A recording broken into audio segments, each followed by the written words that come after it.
चमोली के चंदानगर ब्लॉक से सामने आई एक दर्दनाक घटना ने मासिक धर्म से जुड़ी सामाजिक कुप्रथाओं पर गंभीर सवाल खड़े कर दिए हैं। ग्राम सभा सुतोल के ताताड़ा तोक की रहने वाली युवती सुमित्रा 15 अगस्त की शाम नदी किनारे से लापता हुई थी। शनिवार को उसका शव बरामद कर लिया गया है।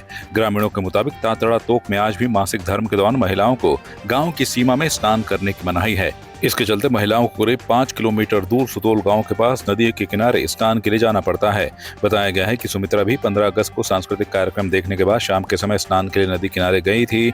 इसी दौरान वो नदी की तेज धारा में बह गई। सुमित्रा के लापता होने के बाद ग्रामीणों ने उसकी तलाश शुरू की। उसी रात नदी से करीब 1 किलोमीटर दूर उसकी चप्पल मिली थी, जिसके बाद आशंका जताई गई कि वो नदी में बह गई है। कई दिनों तक खोजबीन के बाद शनिवार को उसका शव बरामद हुआ। घटना के बाद इलाके में शोक के साथ साथ इस परंपरा को लेकर आक्रोश भी है। स्थानीय लोगों का कहना है कि मासिक धर्म के दौरान महिलाओं को 5 किलोमीटर दूर खुले और असुरक्षित नदी तट पर स्नान के लिए भेजना बेहद जोखिम भरा है। ग्रामीणों का ये भी कहना है कि दौरान महिलाओं को सामाजिक दबाव और असहज परिस्थितियों का सामना करना पड़ता है। कुप्रथा होती है जो हमारे गांव में भी जो बुजुर्ग लोग हैं, जहाँ पे वो बिटिया रहती थी, वो जो भूमियाल जी की भूमि है, तो वहाँ पे जैसे आप सभी को पता है माँ बहनों को 4 दिन अलग रहना पड़ता है। तो उन 4 दिनों की जो कपड़े नहाना धोना होता है वहाँ पे धोना अलाउड नहीं है। उसके लिए गदेरे या अलग से बाथरूम बनाए गए हैं, जो कि बहुत सारी जगह पे बाथरूम बने हैं लेकिन उनका प्रयोग नहीं किया गया। और जहाँ बेटी कपड़े धोने गई थी वहाँ पे भी एक स्नान घर बना है, जो कि आजकल काफी झाड़ियां जम रखी है, वहाँ पे जाने का रास्ता बंद है वहाँ पे। तो बेटी वहाँ पे से बह गई क्योंकि उसका एक चप्पल मिला वहाँ किनारे से। और ये बहुत दुख की बात है कि आज भी हमारे समाज में हमारी बहू बेटियों को इन कुरीतियों का सामना करना पड़ता है। चाहे हम लोग कहाँ के कहाँ पहुंच जाए, कितने ही ज्ञानी हो जाए, लेकिन समाज में कुछ कुरीतियां अभी भी हैं जो कि हमेशा महिलाओं को इसका शिकार होना पड़ता है। किसी को आंखें खुल गई होंगी हर किसी की, अब दोबारा से कभी किसी को ऐसे मत भेजना नहाने के लिए। अलग से बाथरूम बनाए गए हैं, उन बाथरूमों का प्रयोग करना। जागरूक लोगों ने बुजुर्गों और युवाओं से इस कुप्रथा को खत्म करने की अपील की है। उनका कहना है कि आस्था और परंपरा के नाम पर किसी बेटी की जान खतरे में नहीं पड़नी चाहिए। अब सवाल यही है कि सुमित्रा की मौत के बाद क्या ये परंपरा बदलेगी। पौड़ी जिला मुख्यालय में ग्राम्य विकास, लघु एवं सूक्ष्म मध्यम उद्यम तथा खादी एवं ग्रामोद्योग मंत्री भरत सिंह चौधरी ने विभिन्न विकास योजनाओं की समीक्षा की। बैठक में वीबीजी रामजी योजना, मनरेगा, पीएमजीएसवाई, पशुपालन, बांस मिशन और राष्ट्रीय ग्रामीण आजीविका मिशन की प्रगति पर चर्चा हुई।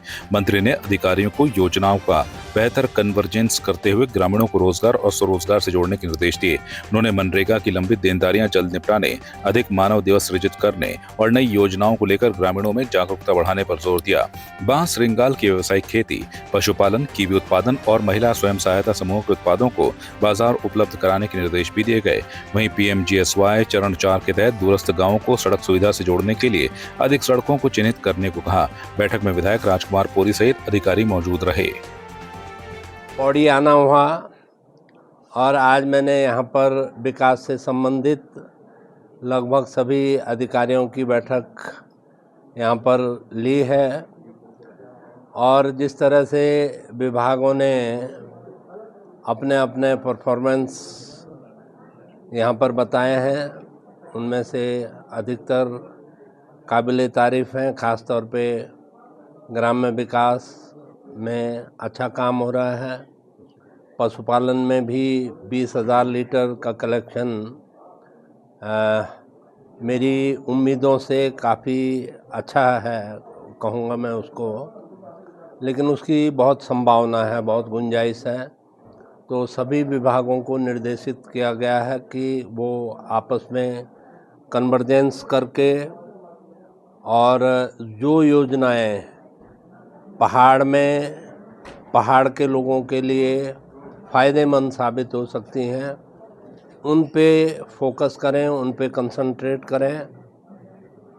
और जो उद्यान विभाग है उनको विशेष रूप से निर्देश दिए गए हैं कि वो अपनी कार्यप्रणाली में सुधार लाएं और जो सरकार का कीवी मिशन है उसमें एक आध शिकायतें यहाँ पर मिली, तो उनको निर्देशित किया गया है कि अगली बार वो शिकायत यहाँ पर नहीं मिलनी चाहिए और कीवी मिशन को सफल बनाने के लिए उनको प्रयास करने चाहिए।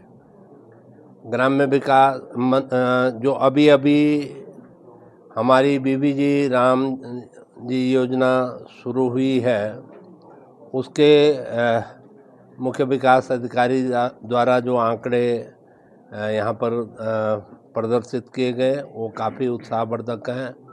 लगता है कि योजना अच्छी शुरुआत कर रही है और क्योंकि ये भारत सरकार की एक फ्लैगशिप स्कीम है, तो इसके और तेज़ी से मैं चाहूँगा कि इसका विस्तार हो, पूरे ज़िले में हो और इसका अधिकतम लाभ जो है वो लोगों को मिले। आज का दिन जो है बहुत ही सुंदर रहा। यहाँ पर हमारे प्रदेश के मंत्री आदरणीय भरत सिंह चौधरी जी यहाँ पर उपस्थित हुए।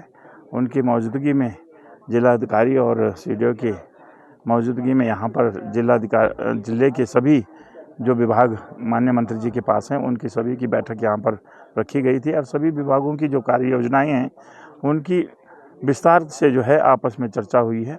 माननीय मंत्री जी के निर्देश भी हुए हैं कि बहुत अच्छे ढंग से इन कार्य योजनाओं को जनता तक पहुंचाया जाए और अधिक से अधिक नए तरीके अपनाकर, जिससे कि हमारी जो आर्थिक स्थिति मजबूत हो, हमारे क्षेत्र की आर्थिक स्थिति मजबूत हो, इन योजनाओं को जो है अधिक से अधिक लोगों तक पहुंचाया जाए। ऐसी बहुत सुंदर बैठक रही है। मंत्री जी का यहाँ पे स्वागत कार्यक्रम था और विभागों के साथ बैठक थी, तो हमने ये मांग भी रखी थी कि बीबी राम जी में जो ऑनलाइन उसमें दिक्कत हाजिरी में, तो उसे ऑफलाइन कराएं। तो मंत्री जी ने भी आश्वासन भी दिया और ये भी कहा कि जहाँ कनेक्टिविटी नहीं होगी वहाँ ऑफलाइन हाजिरी की व्यवस्था की जाएगी। आपकी इस पर क्या राय है, हमें कमेंट कर जरूर बताएं। इसके साथ ही आप हमारे YouTube चैनल को सब्सक्राइब कीजिए। आप हमें Facebook, Instagram, Twitter पर फॉलो भी कर सकते हैं और संवाद 365 के साथ एक क्लिक में जुड़ने के लिए डाउनलोड कीजिए संवाद 365 ऐप।